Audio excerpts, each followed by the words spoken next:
What's up, everybody? Hola, mi gente. Soy Taboo Nawasha, and I'm proud to announce that this is Comics and Kicks, aka Taboo's Comics and Kicks, because that's right. I'll be narrating and storytelling this whole amazing journey, letting you know how I got into comics, toys, action figures, and most of all, kicks. Stay tuned. Yeah, Comics and Kicks. Check this one here for me and my.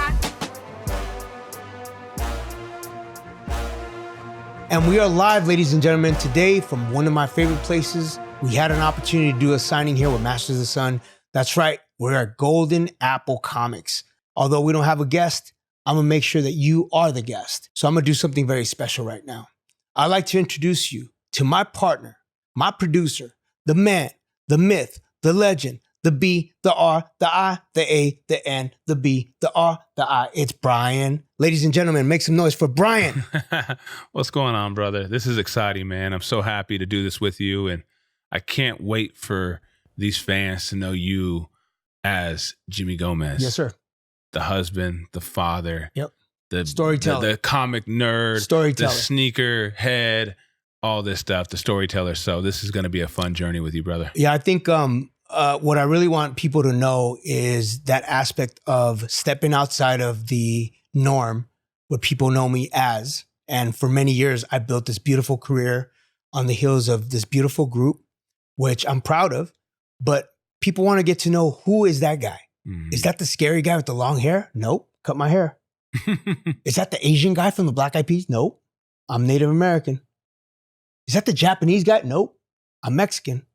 So these are the kind of questions that people have probably been having for so many years. Like, what about that guy? How come he doesn't talk? Why is he always like in the back without like, I want to know more about him. So this is my opportunity to get to know you. You get to know me, and we share space through storytelling, through advocacy, and through the love for toys, comics, and kicks. That's right, ladies and gentlemen, we're here to build a community. Community started at Comic-Con. My love for toys, my love for comic books, my love for anything that deals with heroes without capes. You ask me what a hero without a cape is, I'll tell you my grandmother. I'll tell you community members, advocates, social workers, teachers, professors. And then you could get on the Marvel level or DC level and your favorite superheroes. But this right here is to empower and embrace storytelling. And what better way to do it than with Taboo's Comics and Kicks? What a great way to start. So you have Comics and Kicks, right? You're in this new journey. Everybody knows you from the best-selling group of the last 20 years in Black Eyed Peas. I don't know that anybody's outsold you guys in that last 20 years. You guys have toured the world. But let's take them back and let's let them get to know Jimmy a little bit. What was Jimmy like? You're growing up in the late 70s, early 80s, right? 75, yeah. So those are your formative years. You're young. What are you doing? When you wake up, what's happening? Yeah. So I was born in 1975. Single mother. Mm-hmm. Raised by my grandmother and my mother in Dogtown Projects, Mm-hmm. Borough Heights. Borough Heights represent. East LA love. Salute to all the warriors and all the people from East LA.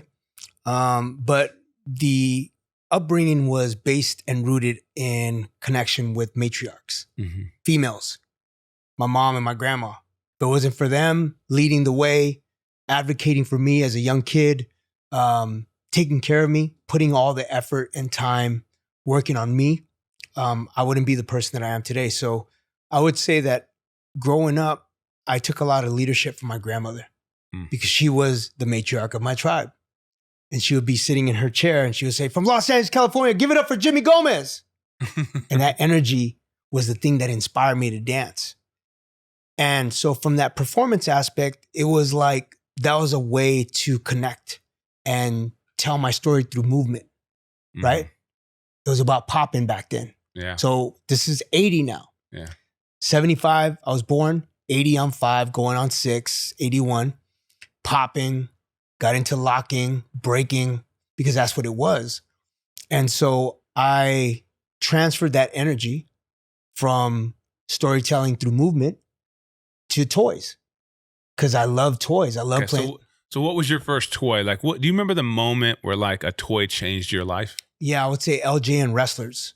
from LJN was the company. They This were is like WWF. at the time. WWF before WWE. This is WWF. So this is Hulk Hogan era. This is Ricky Steamboat. Yeah. This is Andre the Giant. Yeah. This Ultimate is Big John Warrior Studd. and Macho before Man. that, Even before those guys. Ultimate Warrior. Okay. This is Roddy Piper. Yeah. This is Wendy Rector.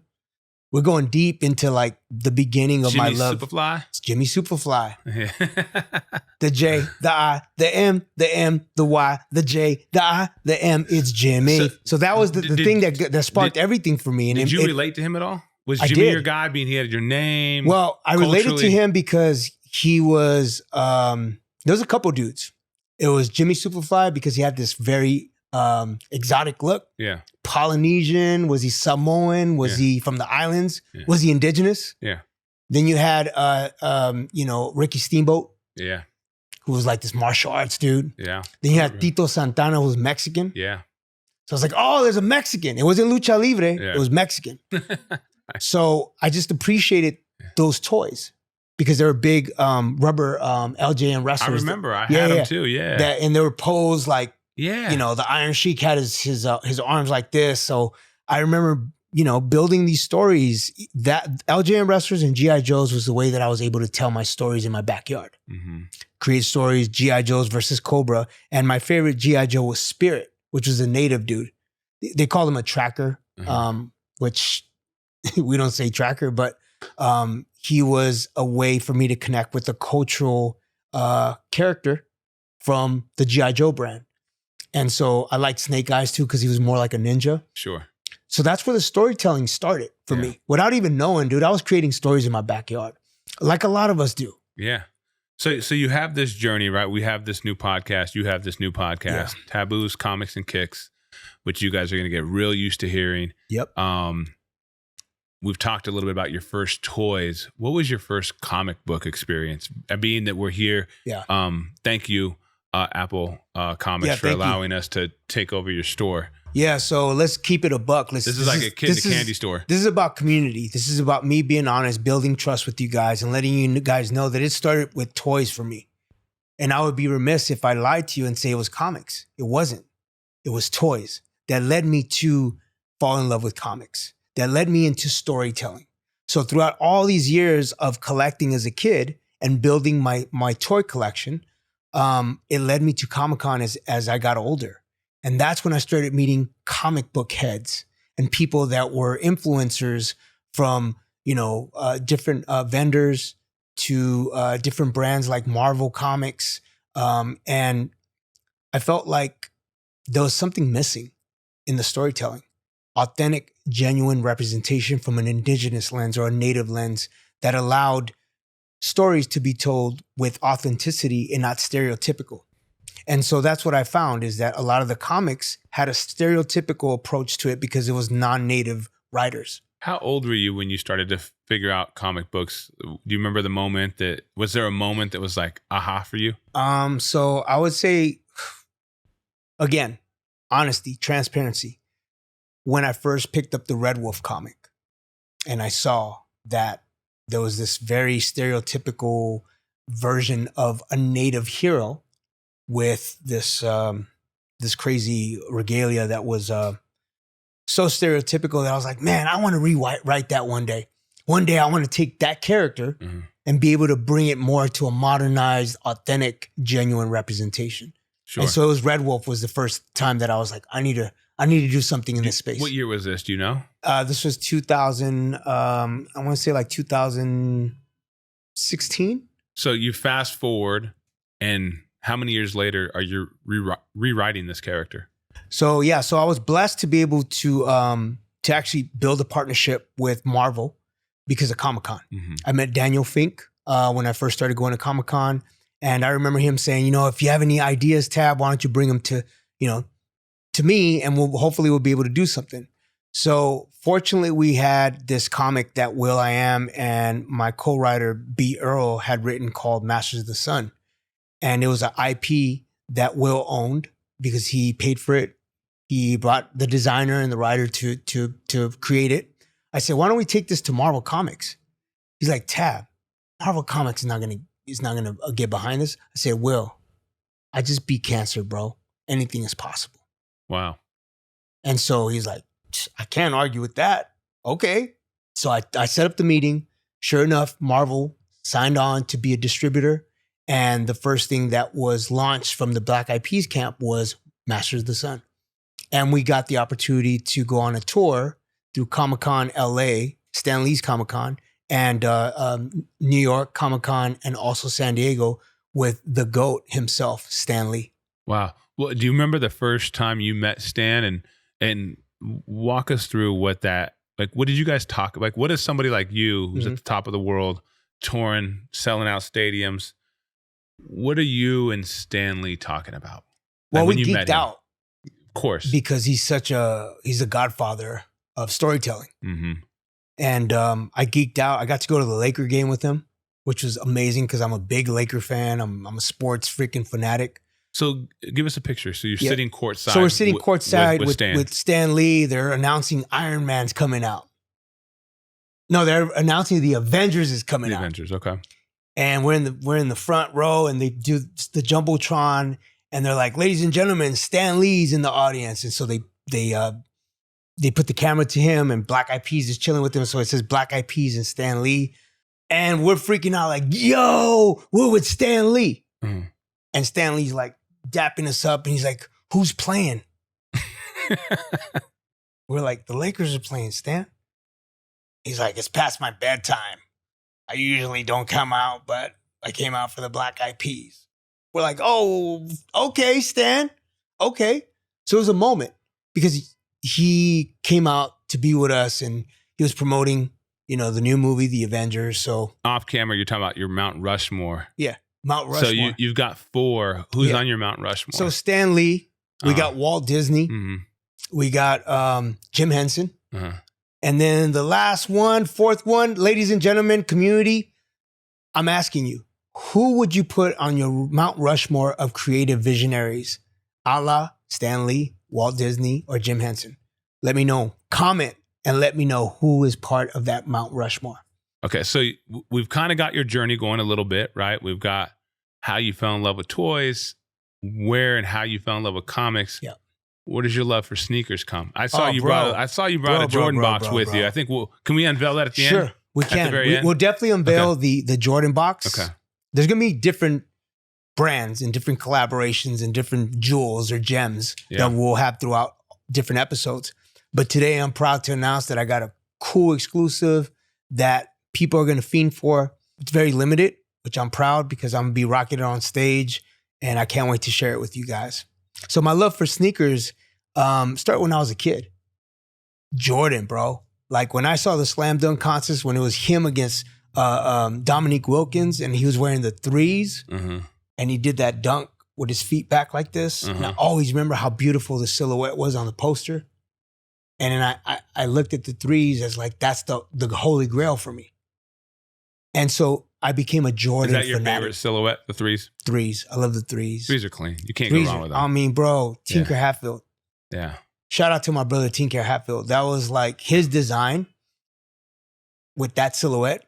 How many silhouettes did Tinker do for Jordan? He did a couple, didn't he? 3s, 4s, 5s. He did the Concords. So the 11s, right? 11s, Concords, yeah. And I think he did a lot of the older ones too, like the ones that came after. Yeah.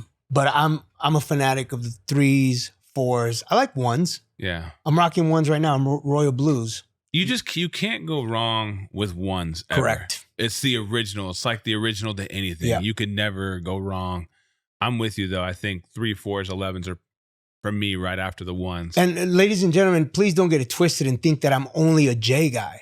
I love my Team Swoosh, but I'll dive into others. I'll dive into the Rick Owens, and I'll dive into the different collabs, the Air Maxes of the world, the Mags of the world, because I believe that being a sneakerhead is having as much information and educating myself about the different silhouettes that have been existing for many years, because I'm a 90s kid. So I like retros. I like a lot of the Bo Jacksons and the Andre Agassi's. I even like the Fab Fives. They used to call them the Fab Fives. They're like black Air Maxes that they used to wear with the black socks. If there's a a Mount Rushmore of sneakers Mm-hmm. that you could have in your collection. Well, we wouldn't say a Mount Rushmore. Let's say your top 5. Yeah. Maybe you have some of them, maybe you don't. Yeah. What are the best 5 sneakers that you wish you owned or that you do own? Black cement 3s. Number 1 for me. Uh-huh. Number 2. I think I've seen you rock those, so you have those. Okay.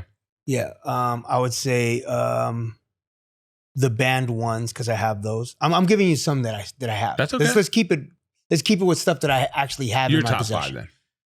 My Dornbecker 4s with the Superman logo on it. Mm-hmm. That's 3. I would say I'm gonna go rare because before he went to Adidas and Wild Out, the Yeezy, the Solar, the Nike Air, Yeezy, fire. Not the Red Octobers. Red Octobers are cool, but I like the Solars for myself. And then I'm gonna go Mags, bro. The Mag. That's the only, ladies and gentlemen, that's the only sneaker that I don't have. And I know that it was big because my favorite movie is Back to the Future.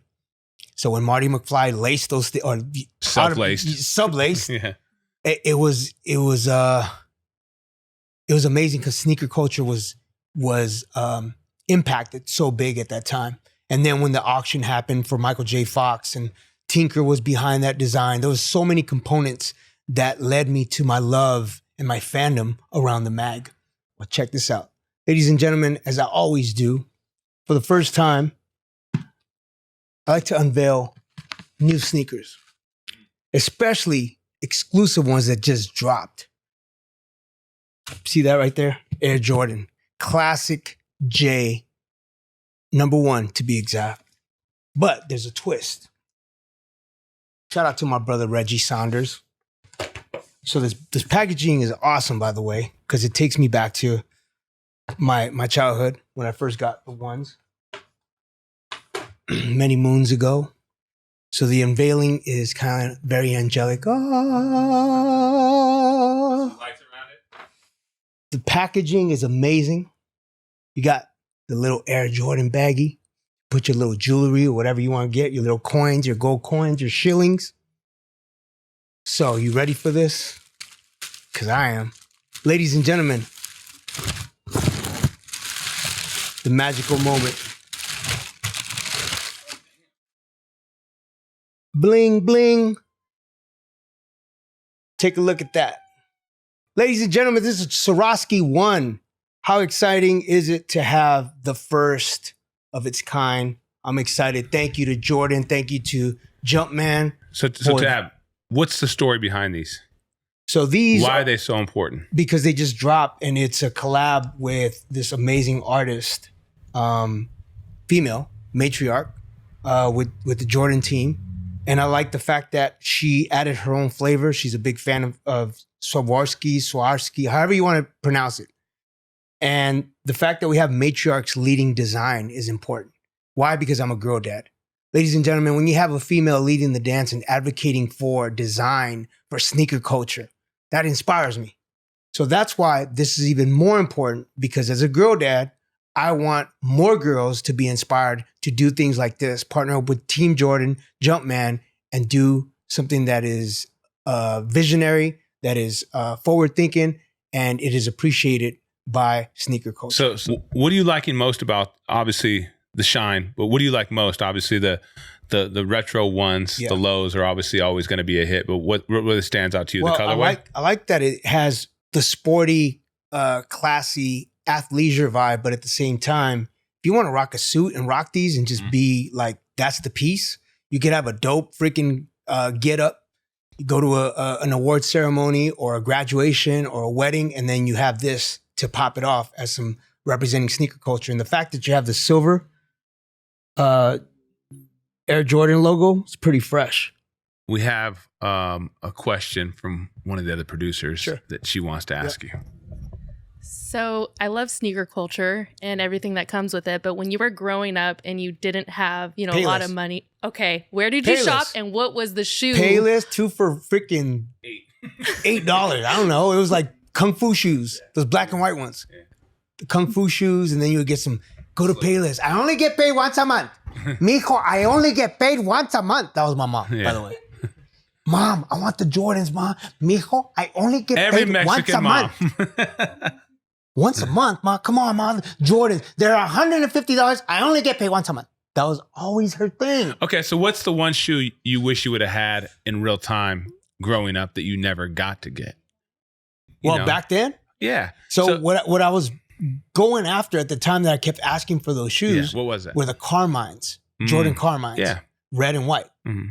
And she kept telling me, I only get paid once a month. And it just was like freaking, like I was like a bug in her ear because I was so adamant that I wanted these Jordans. Mm-hmm. And I think I might have exhausted hers to the point of break. She broke one Christmas and she actually got them for me, bro. Mm. But you don't know how many, months and months of me being in her ear. Do you remember the moment that you opened it and that feeling? Because I've had some of those moments in my life. I do remember that moment. Especially with our parents. I think when you grew up in our generation, we rarely got what we wanted, right? But you know what? Shout out to my mom for she was being honest, dude. Yeah. She worked for the LAUSD and I worked there too. And they did get paid once a month. So I understood the reason why. But I think that motivated me to have a huge sneaker collection because I was told no so much.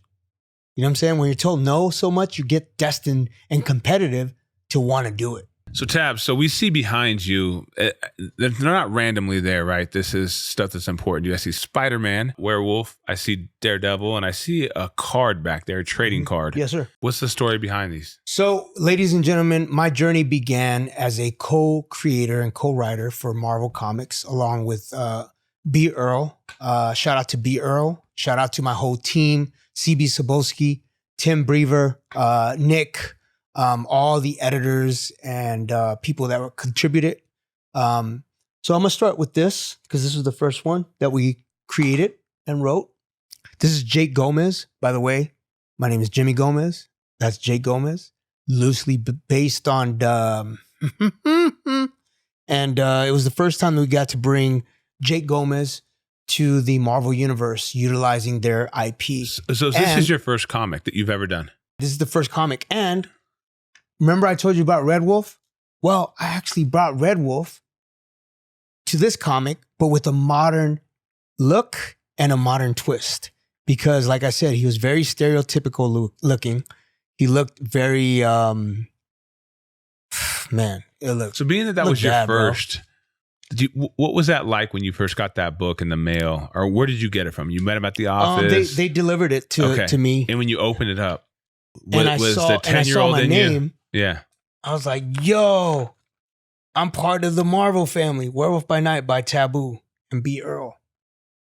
Scott Eaton, one of the dopest. And then Jeffrey Verhage.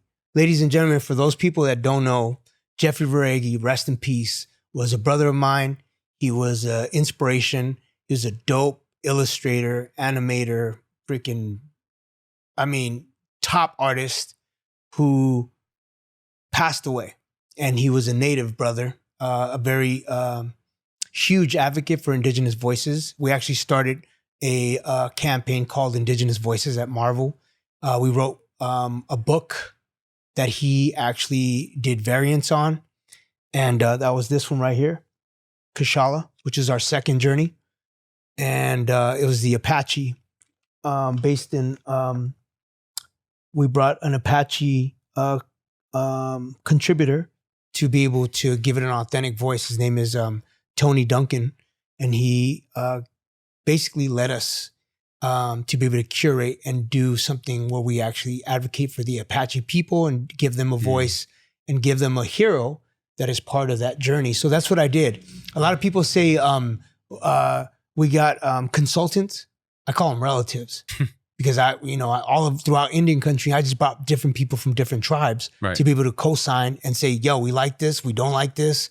Maybe you shouldn't say that. Maybe you should say this. This is the type of, regalia we wear. This is the type of, a jewelry or pottery. Yeah. So that we gave it that authentic twist, and we always brought relatives to the party. Love that. What about that trading card sitting back there? Yeah. So I'm going to end it with two things. The trading card, which is Angry Foot, which is something that I've been working on. It's an IP that I own, designed by David Vonner. who did a lot of wrestling figures, a lot of Marvel figures. And soon we'll be able to have this out. But I want to present it to you. This is for you to keep. For real? Yeah. So it's like a trading card. It's kind of like a top, my version of Tops. But yeah, bro, that's for you. And then I got the opportunity to write Spider-Man, Deadly Neighborhood Spider-Man, and I brought him to Pasadena. Peter Parker lives in New York. What does he do in Pasadena? Well, guess what, ladies and gentlemen? I'm in Pasadena. That's where my stomping grounds is. That's where my kids are raised. That's where we were evacuated because of the fires. A lot of great things, but a lot of crazy things have been happening to me in Pasadena. And so that's why I wanted to bring Peter Parker to Pasadena.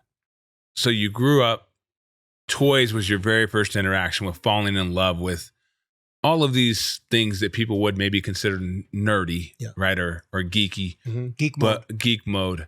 What keeps you so in love with toys at your age today? So toys are like, I curate them as like art pieces because of the value. They appreciate with time, especially if you keep them graded, if they're in a box, just like comics.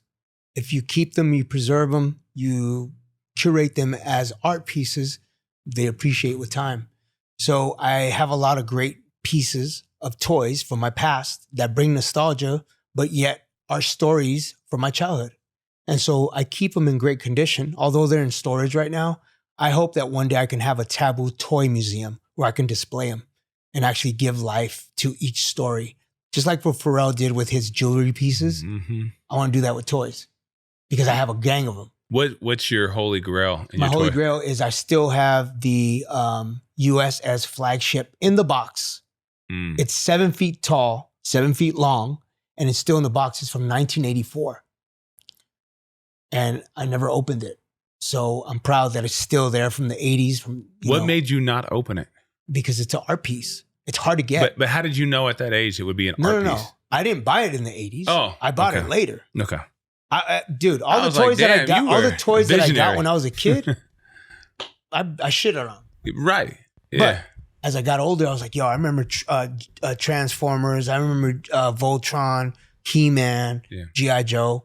And so I look at it as art pieces. I'm trying to educate my kids, especially because my daughter's into these little things called little Labubu joints. Yeah. And some of them are special joints, right? Yeah. You get the special one. Yeah. They're collectibles. Yeah. So my daughter got one today and I was like, Jet, you got to keep it in the box.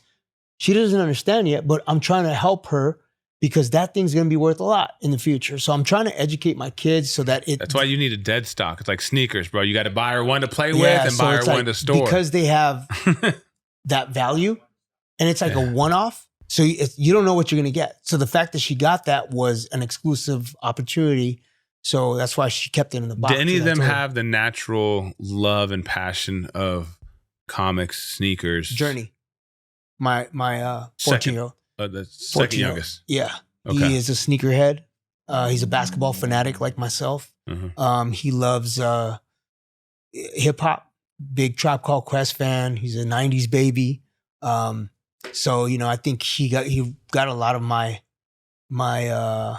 influence. My son, Jimmy, he's also a toy collector because he has a lot of these Marvel pieces that I hooked him up with.